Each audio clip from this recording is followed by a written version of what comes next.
hirap din pala pag nasa taas ka. Parang dati gusto mo lang nandun yung taas kasi nakikita mo sila masaya. Pero yung parang yung responsibility ko pala ng hindi ko na-overlook. Parang na-overlook ko na yun na may responsibility din pala pag nandun mo sa harapan. Hindi ka lang nandun. Yun, hindi ako sumali. Sabi na happy birthday na walang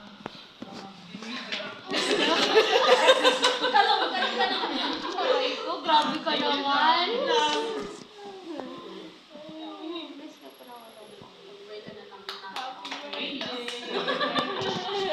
May nangyari.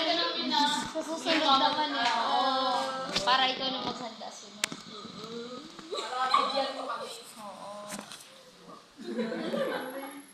Nagkaroon ka na ng business.